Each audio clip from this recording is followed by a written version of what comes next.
Bonsoir à toutes et à tous, bienvenue dans Au Quotidien, l'essentiel de l'information sur votre territoire en 15 minutes pour ce mercredi 1er octobre.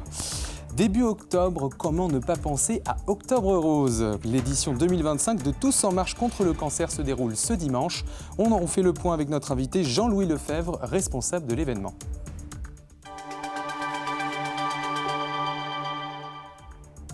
100 ans d'histoire de la CGT de la Sarthe réunie dans un seul lieu.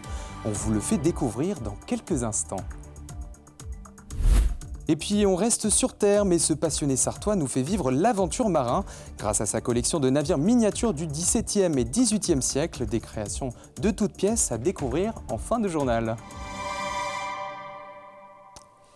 L'un des titres de cette édition, la CGT de la Sarthe s'est dotée d'un institut de l'histoire sociale en avril dernier. Comprenez un lieu qui regroupe une centaine d'archives syndicales, une centaine d'années d'archives syndicales. Un endroit rempli de pièces uniques qui servent à comprendre le passé, analyser le présent et anticiper l'avenir. Reportage de Colin Ancel.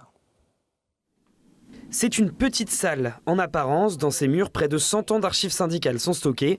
Pour l'Institut d'Histoire Sociale, il faut tout analyser. Stéphanie a reçu 2 semaines de formation avec la Confédération nationale. C'est elle qui préside cette IHS. Ce que je fais, c'est que j'ouvre les boîtes, je transporte des boîtes, je dépoussière des documents et je vais analyser, c'est-à-dire décrire très précisément chaque liasse et les conditionner. Les conditionner, ça signifie quoi? C'est les placer dans les meilleures conditions physiques pour qu'elles demeurent dans le temps. Un travail de minutie, on y trouve d'anciens tracts, des registres de procès-verbaux, des affiches, les documents de l'activité quotidienne de l'Union départementale CGT depuis 1919. C'est un travail lent, laborieux parfois, mais parfois je trouve des trésors, vraiment. Et pourtant je suis très silencieuse et là les camarades dans les couloirs m'entendent, je fais « Waouh, j'ai trouvé un truc formidable !» Ce fut le cas pour ces cartes de bibliothèque des syndicats ouvriers de la Sarthe, datant de 1919 et... J'ai pu tomber, et c'était une merveille, sur le registre des procès-verbaux de la Maison du Peuple du Mans. Donc ce document ouvre le fond et date de 1919. Ces archives servent aussi à comprendre le présent. Elles sont carrément pas déconnectées de la réalité du moment. On pourrait reprendre un tract des années 80-70, on y retrouverait des éléments qu'on retrouve aujourd'hui. Par exemple, chez Fassier, l'entreprise qui vient d'obtenir des primes parce qu'elle s'est mobilisée, eh bien, il y a les documents de la lutte qui sont regroupés dans une chemise et qui seront disponibles dans 50 ans. Là, à cette seconde même, des archives sont en train d'être constituées dans nos syndicats. Donc les archives concernent l'avenir. Dans 50 ans, peut-être que ce sont les luttes actuelles qui marqueront la fierté du syndicat. Après l'identification de toutes ces archives, les documents ont vocation à être rendus publics dans un avenir proche. Après la mobilisation du 18 septembre, l'intersyndicale remet le couvert ce jeudi 2 octobre pour protester contre le budget d'austérité du gouvernement. À quoi faut-il s'attendre en Sarthe? Au Mans, le cortège sera lancé dès 13h30, cette fois depuis le parvis nord de la gare. Des manifestants iront jusqu'à la place des Jacobins en passant par la préfecture, la place de la République et le tunnel Wilbur Wright. La grève devrait se ressentir dans 37 écoles maternelles et primaires au Mans suite à l'appel lancé par la FSU. 2 autres mobilisations sont prévues à la Flèche et à la Ferté-Bernard dès 10h. Côté transport en commun, le réseau Aléop prévoit des suppressions de services de cars scolaires et de lignes régulières. Des perturbations sont également envisagées par la SNCF pour les cars et les TER. La CETRAM n'a pas encore communiqué sur d'éventuelles perturbations au cours de cette journée. Toutes les informations à retrouver sur les sites internet des différentes compagnies de transport. Quel meilleur jour et meilleur mois pour se vêtir de rose. Ce mercredi 1er octobre, on se met en marche pour Octobre Rose, comprenez en marche contre le cancer du sein. Pour en parler, nous sommes avec le responsable de l'événement qui a lieu chaque année pour cette cause et qui se déroule ce dimanche, Jean-Louis Lefebvre. Bonsoir. Bonsoir. Avant d'en venir à l'événement, rappelons un peu l'enjeu de cette sensibilisation. Pourquoi faut-il sensibiliser au cancer du sein, Jean-Louis Lefebvre? Alors, le mois d'octobre rose, c'est le mois de sensibilisation justement au dépistage du cancer du sein. Et tous les 2 ans, toutes les femmes qui ont entre 50 et 74 ans reçoivent un courrier les invitant à passer une mammographie et c'est pris en charge à 100% par les caisses d'assurance maladie. Je rappelle que le cancer du sein, c'est le premier cancer féminin et il touche une femme sur 9. Voilà, c'est ça. Et en France, nous sommes le mauvais élève au monde, puisqu'en termes d'incidence, nous avons 105 nouveaux cas pour 100 000 habitants.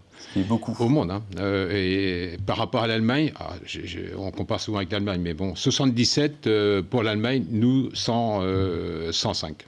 Voilà. Combien de femmes sont donc dépistées en 2025, si on doit faire le point et se mettre à jour? Alors, c'est 52% qui le font aujourd'hui, donc c'est un petit peu en dessous de la moyenne, et c'est très loin de nos ambitions qui sont plutôt à 75%, donc on est assez loin de ça. C'est pour ça qu'on dit, mesdames, prenez soin de vous en faisant une mammographie tous les 2 ans. Surtout quand on sait qu'un cancer du sein qui est détecté précocement, c'est plus de 90%, pour pas dire 100%, c'est plus de 90% de chances de guérison. Donc c'est d'où l'importance de le faire. Donc 52% cette année. Quelle est l'ambition nationale?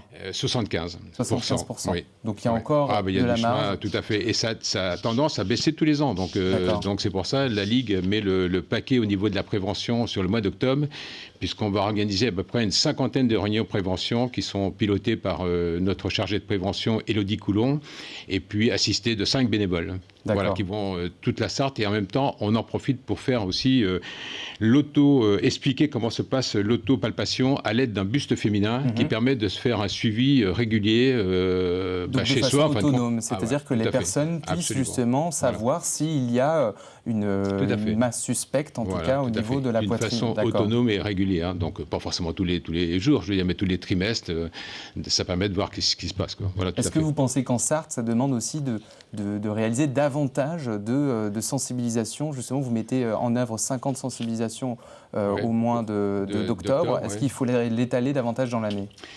On en fait sur octobre, on le fait bien sûr pour le cancer du sein, mais au mois de mars, on fait d'autres dépistages, c'est le cancer colorectal. Tous les mois, il y a quelque chose, je veux dire, pour le dépistage. Hein. Donc c'est vraiment important de le faire, je veux dire, quel que soit le dépistage. Alors, vous avez réalisé, et vous le réalisez chaque année, du coup, la marche contre le cancer, Tous en marche contre le cancer. L'édition 2024 a été un succès, on le rappelle, 2000 participants, 36 699 € de récoltés. Comment ont été répartis ces dons, Jean-Louis Lefebvre? Alors, les dons, ils ont été affectés à hauteur de 16 699 € pour les soins de support aux malades et leurs proches.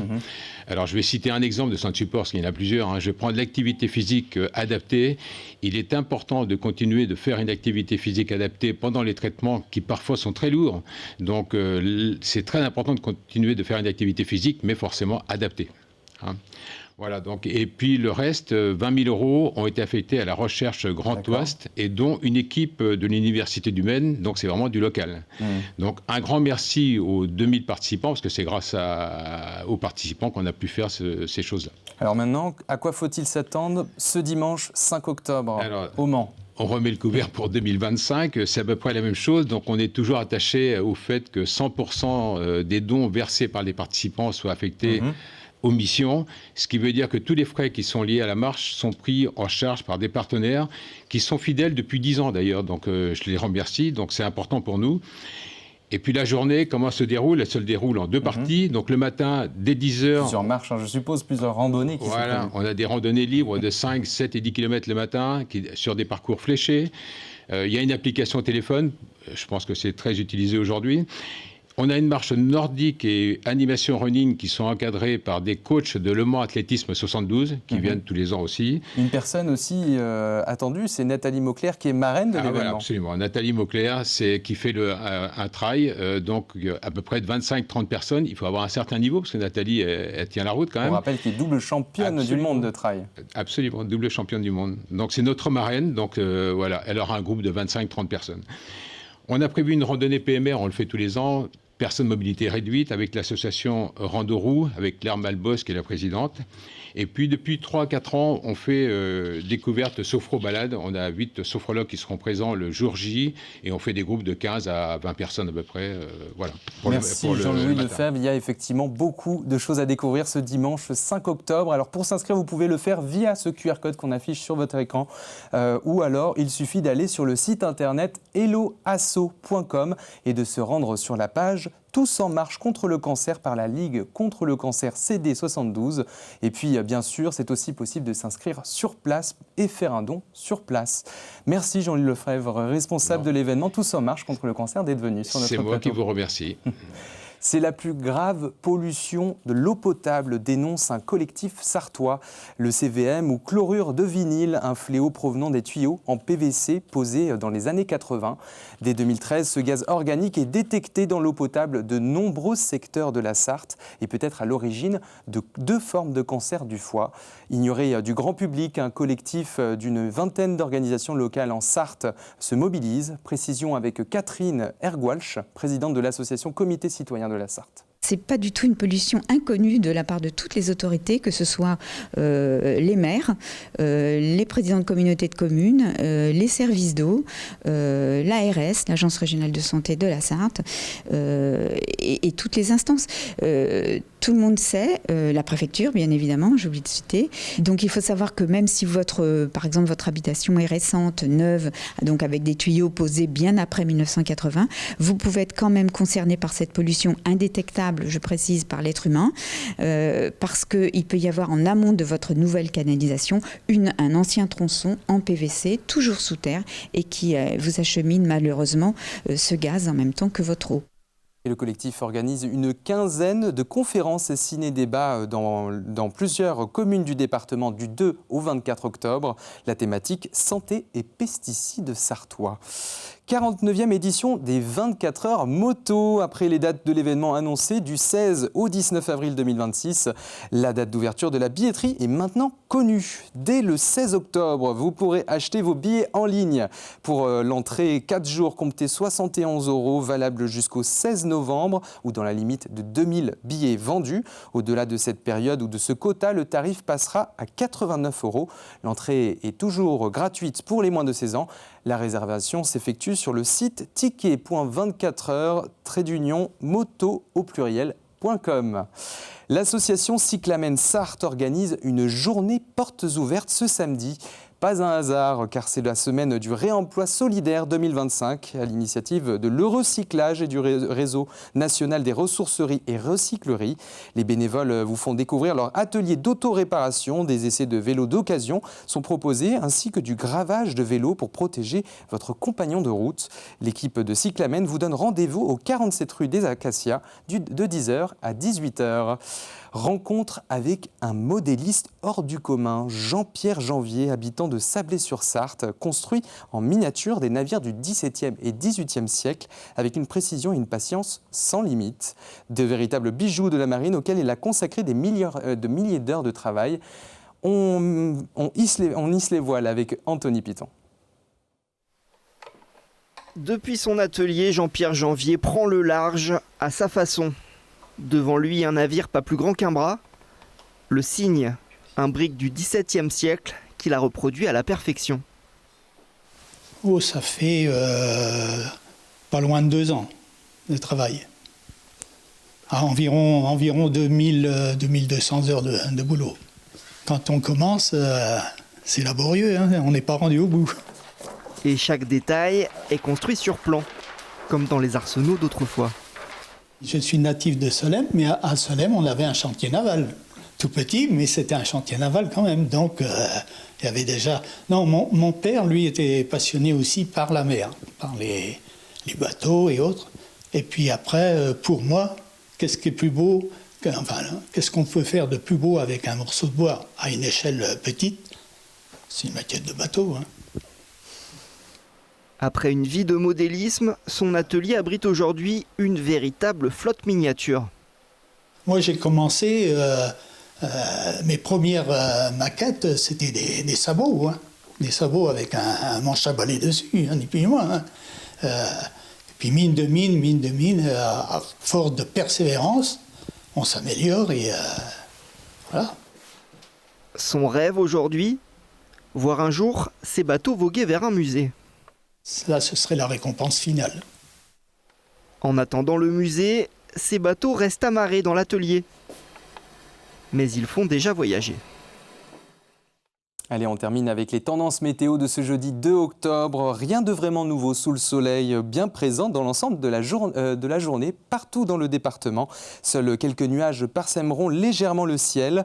Dans la matinée, les températures oscilleront entre 13 et 14 degrés.